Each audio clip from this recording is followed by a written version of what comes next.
हाँ जी, अस्सलाम वालेकुम। बाकी लोगों को भी कहें ज्वाइन कर लें। जी, बाकी लोगों को भी कहें ज्वाइन कर लें। और चैप्टर जो है ना नेक्स्ट हमारा वो है अब्यूज़ और वायलेंस के हवाले से। तो मैं चाहता हूँ आप लोग ज़रा डिफ़ाइन करें अब्यूज़ और वायलेंस का क्या मतलब होता है। जी, what is the difference between abuse and violence? Abuse and violence होती क्या है, ज़रा बताएं मुझे, फिर हम आगे चलते हैं। जी।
हाँ जी, बिल्कुल सही कहा।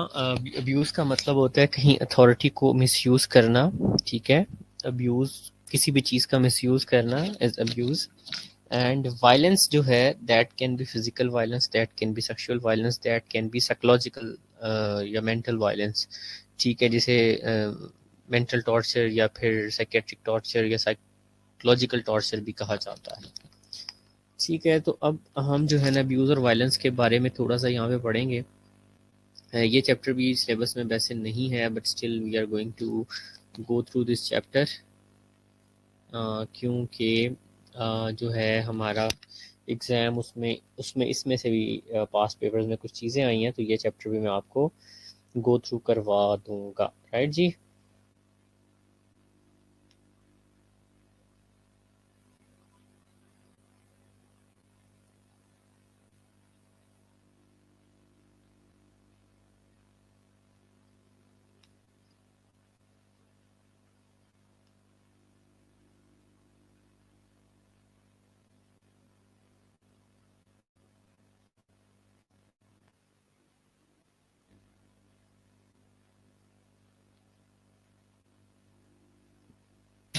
जी, टॉपिक नेम है अब्यूज़ एंड वायलेंस।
चलिए जी आगे बढ़ते हैं। सो अब्यूज, जैसे कि मैंने आपको पहले भी बताया, abuse is any wrongful act. ठीक है, एनी रॉन्गफुल एक्ट, कोई भी रॉन्गफुल एक्ट जो है उसको अब्यूज कहते हैं।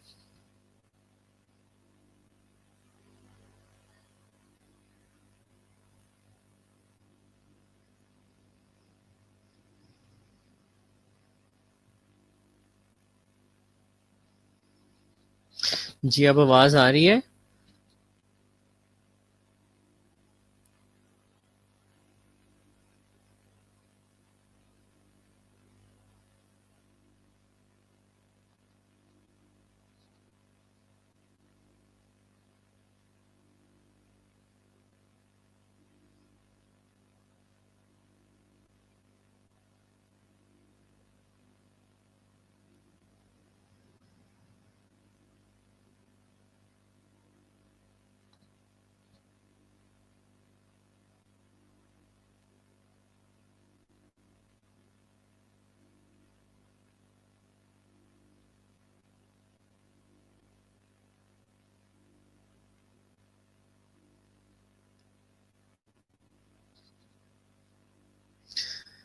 ठीक है जी। तो अब्यूज, जैसा कि मैंने आपको पहले भी बताया, रॉन्गफुल यूज या मैल ट्रीटमेंट ऑफ अदर पर्सन। ठीक है, किसी भी चीज को मिस यूज करना या अथॉरिटी को मिस यूज करना या किसी को अच्छे तरीके से ट्रीट ना करना इज अब्यूज। और मैंने आपको वायलेंस का बताया कि वायलेंस क्या होती है। Violence is that can be physical violence, that can be psychological violence, that can be sexual violence। ठीक है जी।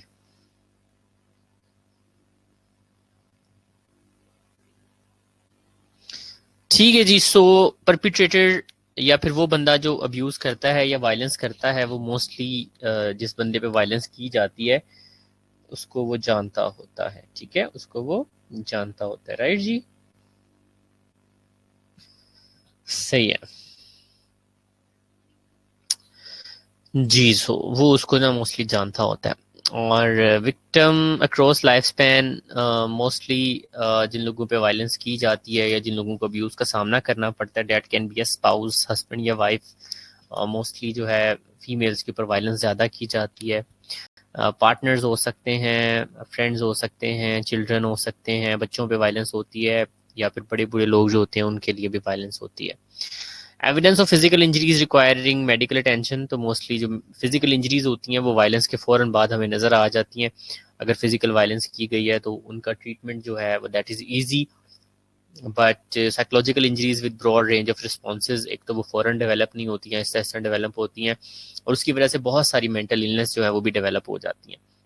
हमने जितनी भी मेंटल इलनेसेस या बीमारियां पढ़ी हैं, मोस्टली हमने आई थिंक देखा है कि क्या देखा उनके अंदर हमने ये देखा है कि mostly are because of this abuse and violence, sexual violence, या चाइल्डहुड में कोई वायलेंसेस वगैरह हुई हैं, उसकी वजह से बहुत सारी मेंटल इलनेसेस की हमने कॉजेज में पढ़ा है। ठीक है, अच्छा जी। सो नेक्स्ट चलते हैं।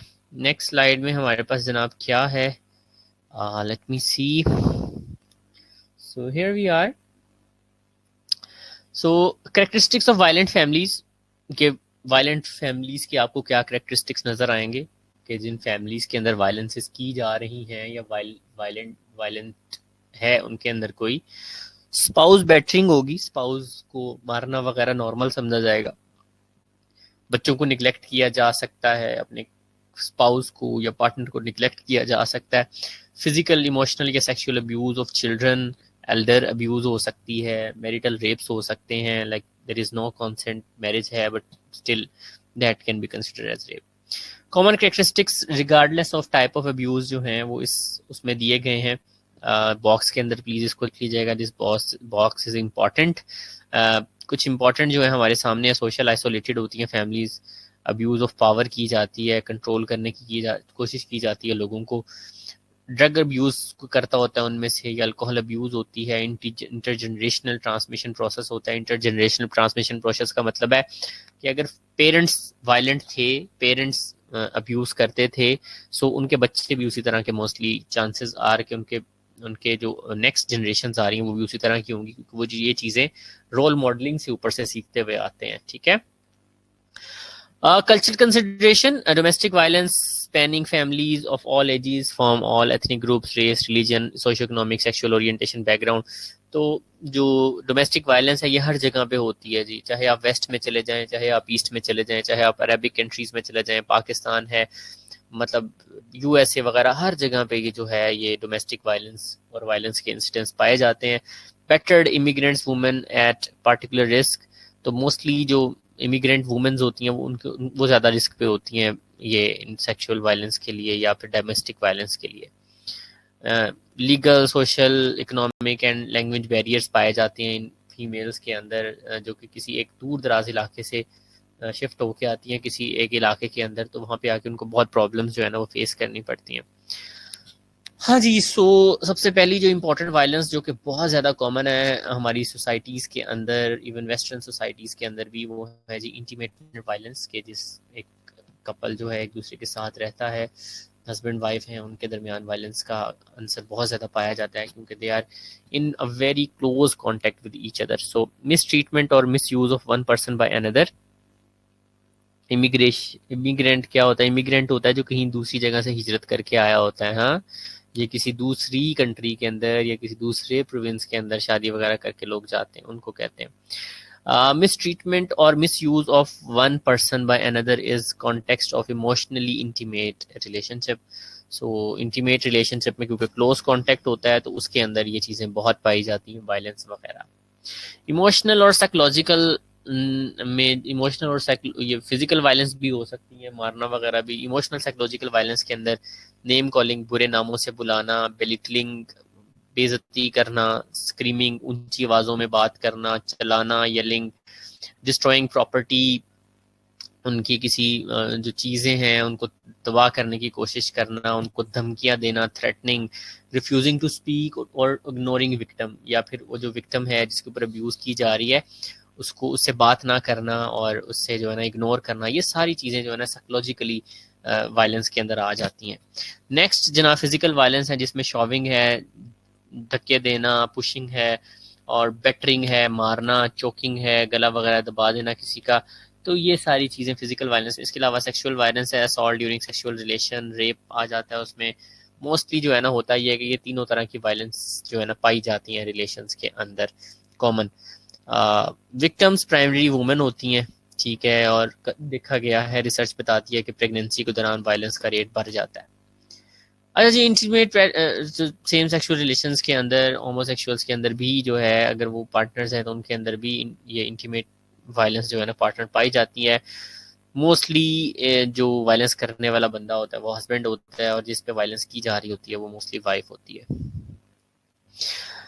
हाँ जी, सो क्लिनिकल पिक्चर क्या होगी? Abusers view of the wife as belonging to him. जो अब्यूज करने वाला बंदा होगा वो कहेगा कि ये जी मेरी प्रॉपर्टी है, ठीक है, इसलिए मैं जो मर्जी करूं. स्ट्रॉन्ग फीलिंग ऑफ इनएडिक्वेसी, खालीपन होता है उस बंदे के अंदर. लो सेल्फ स्टीम होती है. Poor problem solving and social skills होती हैं उस बंदे की जो बंदा वायलेंस कर रहा होता है. Increasing violence, abuse with any sign of independence. जैसे ही जो सेकंड पर्सन है जिसके ऊपर वायलेंस की जा रही होती है वो थोड़ा इंडिपेंडेंट होने की कोशिश करता है, उसके ऊपर और ज़्यादा उसको दबाया जाता है, और ज़्यादा उसको जो है ना वायलेंस की जाती है. Victim commonly dependent. मोस्टली जो विक्टिम होता है वो डिपेंडेंट होता है अपने हस्बैंड के ऊपर या फिर अपने पार्टनर के ऊपर, और viewed as unable to function without husband, और हस्बैंड के बगैर वो नहीं चल सकता सोसाइटी के अंदर. तो ये ख्याल किया जाता है और ये चीज़ पावर देती है वायलेंस करने वाले को. So there is a cycle of abuse and this cycle of abuse is very important, ठीक है जी. तो साइकिल ऑफ अब्यूज में बेसिकली क्या है? वायलेंट एपिसोड होता है, उसके बाद हनीमून पीरियड फेज होता है जिसमें माफ़ी वगैरह मांगी जाती है, उसके बाद फिर टेंशन बिल्डिंग होती है, फिर वायलेंस होती है, और ये साइकिल सारी ज़िंदगी चलता रहता है जी इंटीमेट पार्टनर्स के दरमियान. हाँ जी, सो आइडेंटिफिकेशन इंपॉर्टेंट. आइडेंटिफिकेशन बहुत इंपॉर्टेंट है. इस तरह के कपल्स को आइडेंटिफाई किया जाए, इस तरह की फैमिलीज़ को आइडेंटिफाई किया जाए. मोस्टली जो विक्टिम है जिसके ऊपर जुल्म हो रहा होता है वो हेल्प नहीं सीख करता क्योंकि उसको घर टूटने का खतरा होता है या फिर और ज़्यादा वायलेंस का खतरा होता है. तो स्क्रीनिंग असेसमेंट जो है ना सेफ के नाम से की जाती है. Stress, safety, afraid, abuse, friendly family, emergency plan, ये ज़रा बॉक्स देख लीजिएगा, बुक के अंदर है. और अप्रोप्रिएट टेक्निक इस्तेमाल की जाती हैं कि पुलिस की इन्वॉल्वमेंट या किसी लॉयर की इन्वॉल्वमेंट और इस तरह की चीज़ें इन्वॉल्व की जाती हैं ताकि उसको उसे छुटकारा दिलवाया जाए. जी, ये मुझे ज़रा सवाल का जवाब बताएं. फॉल्स है या ट्रू है?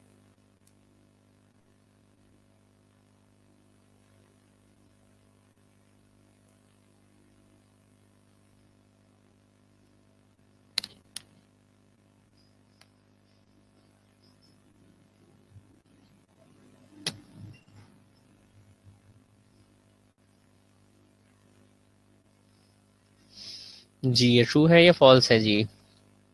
अरे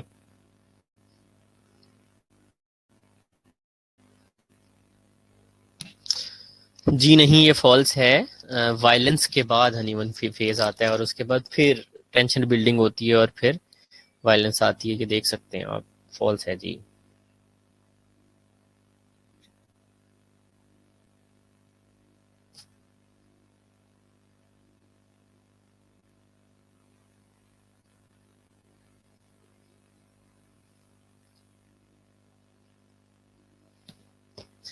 ठीक है जी, फॉल्स था ये। और उसके बाद नेक्स्ट आ जाते हैं जी, इंटीमेट पार्टनर वायलेंस का treatment. Laws related to domestic violence होने चाहिए, अब बहुत स्ट्रॉन्ग कर दिए गए हैं। अरेस्ट करना चाहिए उस बंदे को जो वायलेंस करता है। Restraining order, civil order for protection देने चाहिए। विक्टिम जो है उसको प्रोटेक्शन मिलनी चाहिए।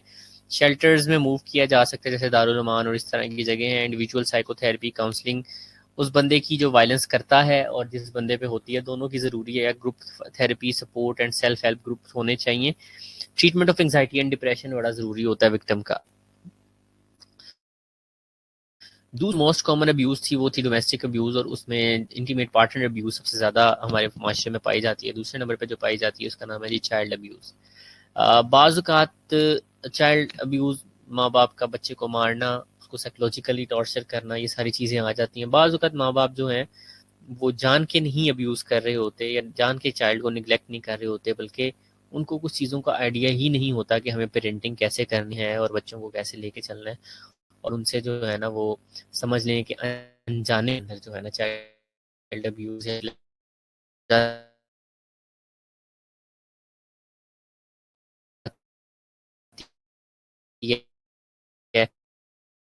सो intentional injury of a child, तो दैट इंजरी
इमोशनल केयर और सुपरविजन, या फिर बच्चे को फिजिकल और इमोशनल केयर प्रॉपर्ली नहीं प्रोवाइड की गई, सुपरवाइज नहीं किया गया बच्चे को। हाँ जी, अभी भी नहीं आ रही आवाज? आ नहीं गई आवाज?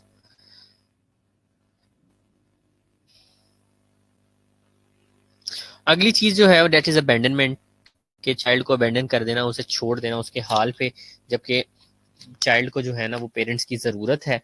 तो वो भी जो है ना चाइल्ड निगलेक्ट या अब्यूज़ के अंदर चीज़ आ जाती है।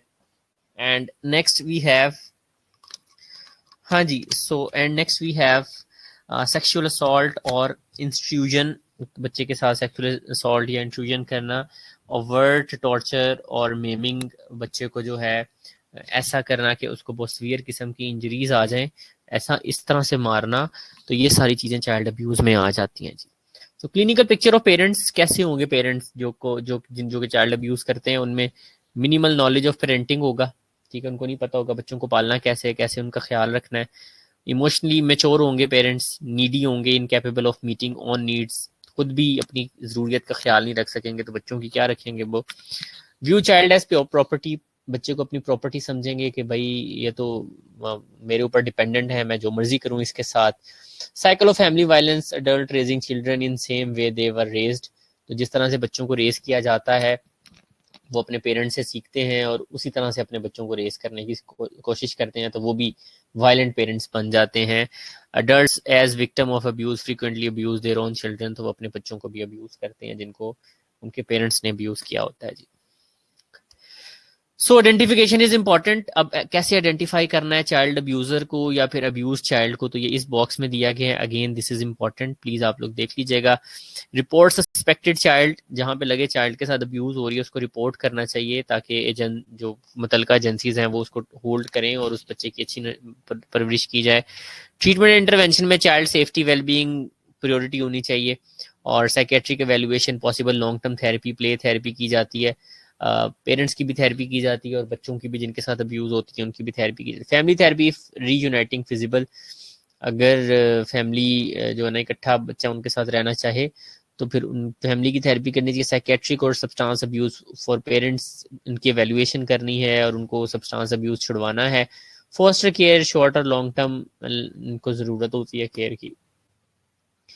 हाँ जी, तो नेक्स्ट जो सबसे पहली जो कॉमन अब्यूज थी दैट वाज चाइल्ड अब्यूज, और दूसरे नंबर पे जो इंटीमेट पार्टनर अब्यूज थी, उसके बाद चाइल्ड अब्यूज बड़ी कॉमन है, और तीसरे नंबर पे जो बड़ी कॉमन अब्यूज है वो एल्डर अब्यूज है। बड़े बूढ़े जो हैं घर में उनका ख्याल नहीं रखा जाता या उनको अब्यूज किया जाता है, उनको साइकोलॉजिकली टॉर्चर किया जाता है क्योंकि वो भी एक तरह से डिपेंडेंट होते हैं जी अपने बच्चों पर या whoever is taking care of them. ठीक है, सो अब हम स्टार्ट हैं एल्डर अब्यूज को। एल्डर अब्यूज के बारे में कुछ जानता है? क्या हो सकती है एल्डर अब्यूज में, क्या चीजें आ सकती हैं? जरा सोचें और लिखें और मेरे साथ शेयर करें कि एल्डर अब्यूज में क्या क्या आ सकता है आपके ख्याल में।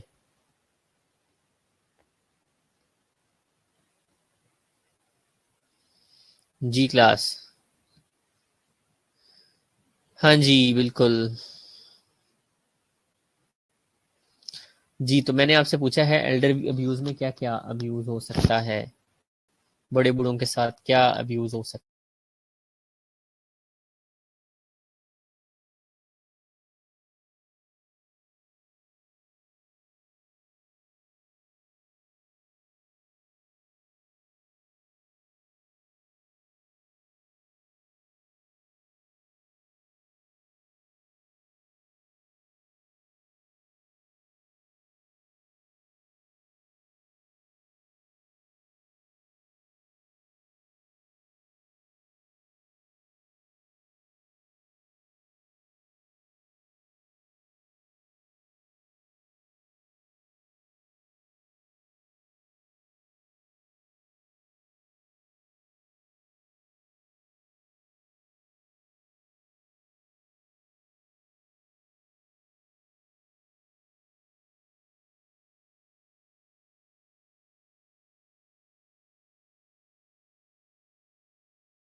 बिल्कुल ठीक है, आपने ये चीज़ें सही शेयर की हैं। सो अब ज़रा यहाँ से भी पढ़ लें और इसको थोड़ा-सा बताएँ कि क्या हो सकता है।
हाँ जी, बिल्कुल जैसा कि आप लोगों ने बताया वैसा ही है।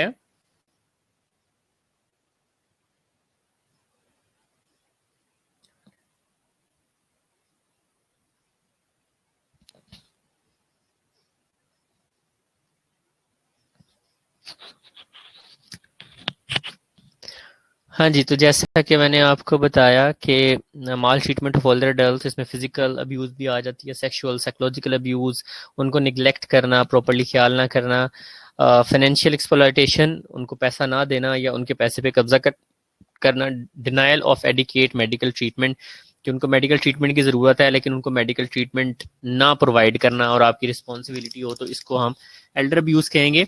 60 to 65% of women and 10% of population over 65 year old जो है, इनको अब्यूज़ किया जाता है। People who abuse elder almost always in caretaker role or elder depend on them in some way. या तो elders उनके ऊपर डिपेंड कर रहे होते हैं या फिर वो उनके केयर टेकर्स होते हैं जो उनको अब्यूज करते हैं मोस्टली।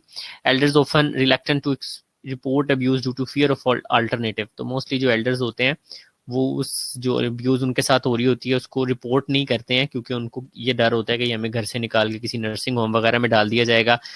तो इनकी भी साइकोलॉजिकल फिजिकल अब्यूज के हवाले से डिफरेंट क्लिनिकल पिक्चर हो सकती है। असेसमेंट करनी है जी। इनकी भी इनका पता लग इनकी भी कुछ साइंस होते हैं जिसे पहचाना जा रहा है कि सेल्डर को अब्यूज किया जा रहा है। बुक में बॉक्स में देख लीजिएगा। ट्रीटमेंट इंटरवेंशन क्या है? केयर गिवर स्ट्रेस रिलीफ, के जो बंदा उसको केयर दे रहा है तो कॉन्टिन्यूसली उस एल्डर को उसके पास ना रखा जाए, बल्कि वो अपने केयर गिवर चेंज करता रहे। एडिशनल रिसोर्सेज उसको देने, पॉसिबल रिमूवल ऑफ एंडल और केयर गिवर।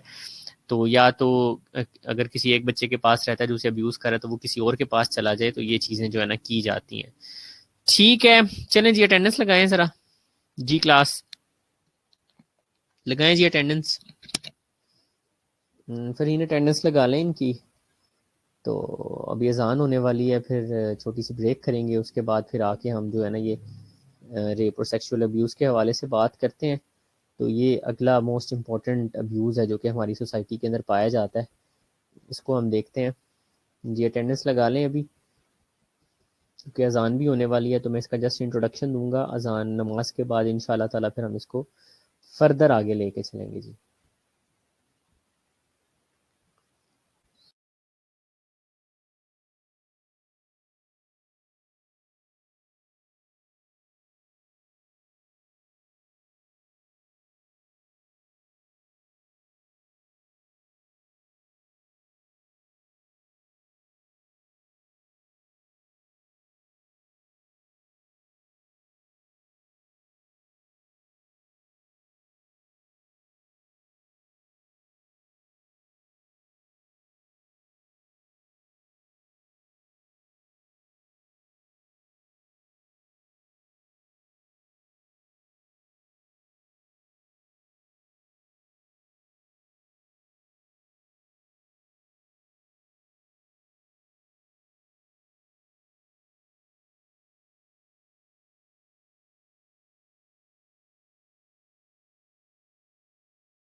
ठीक है जी, आगे चलते हैं और नेक्स्ट हम थोड़ी सी बात करते हैं जी इसकी।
ठीक है जी, ठीक है, अटेंडेंस लग गई है।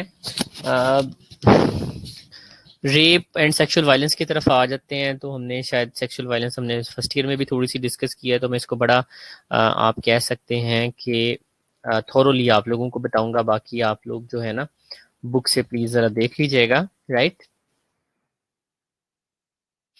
सो crime of violence, humiliation of victim express through sexual means. तो ये वायलेंस है जो कि सेक्सुअल मींस के जरिए की जाती है।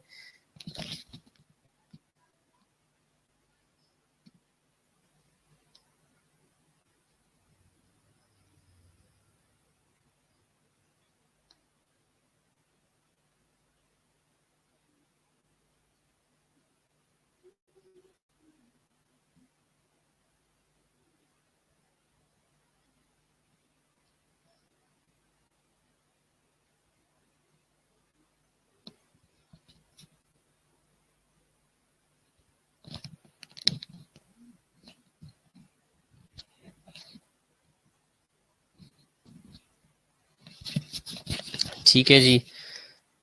So, perpetration of act of sexual intercourse with female against her will and without consent, whether will it observe by force or fear of force, drugs or intoxication। या तो उसको कोई ड्रग्स दे के इंटॉक्सिकेट के इस तरह का act किया जाए, या फिर फोर्स के जरिए किया जाए, या फिर उसको कोई धमकी या फियर दे के इस तरह का एक्ट किया जाए, तो उसको हम रेप और सेक्सुअल असॉल्ट कहेंगे। ठीक है। Rape and sexual assault also considered rape if woman incapable of exercising rational judgment because of mental deficiency और when younger than age of consent. तो अगर एज ऑफ कंसेंट जो है 18 ईयर्स से छोटा है, छोटी है फीमेल, और उसकी मर्जी से चाहे उसके साथ इस तरह के एक्ट किया जाए, या फिर कोई मेंटली इनकेपेबल है, मेंटली इल है, जिसको अपना डिसीजन लेना नहीं आता, उसके साथ भी इस तरह के एक्ट किया जाए, बेशक उसकी मर्जी से किया जाए, उसको भी सेक्सुअल असॉल्ट या रेप के जिम्मे में लेकर आया जाएगा। Only slide penetration of vulva needed full erection ejaculation not necessary।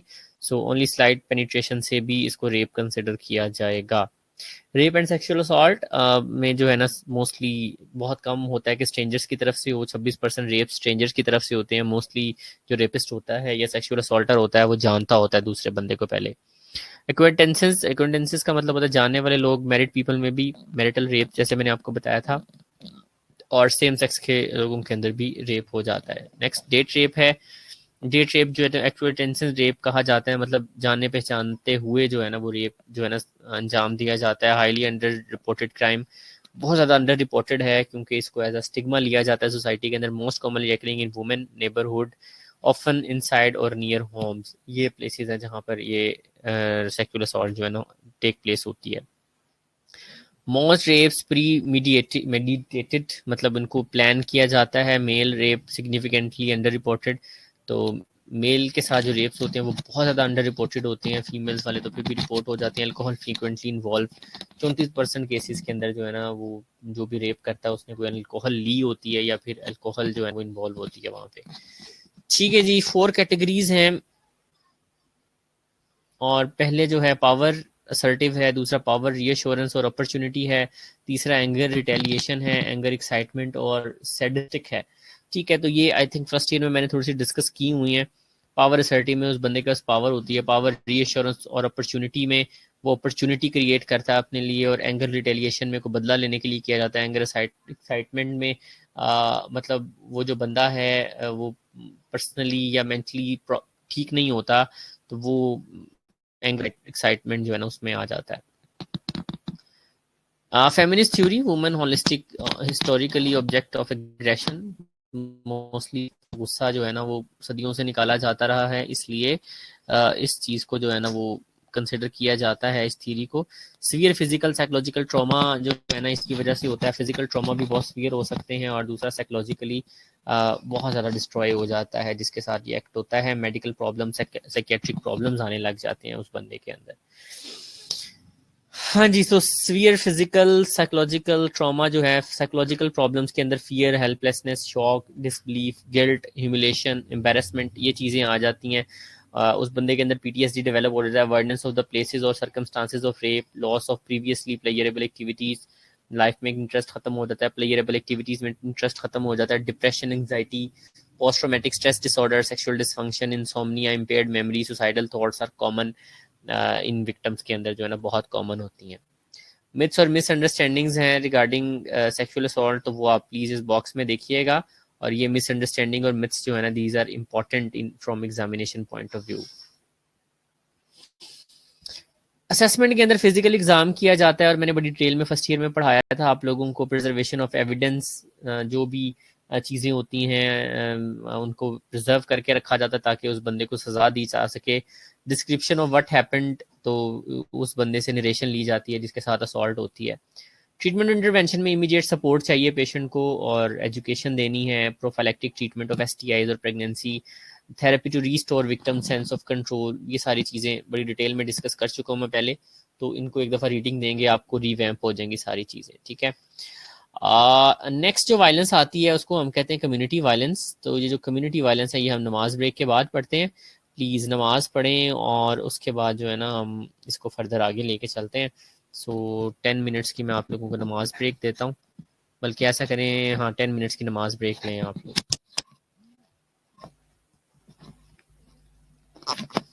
फिर कम्युनिटी वायलेंस की तरफ आएंगे हम।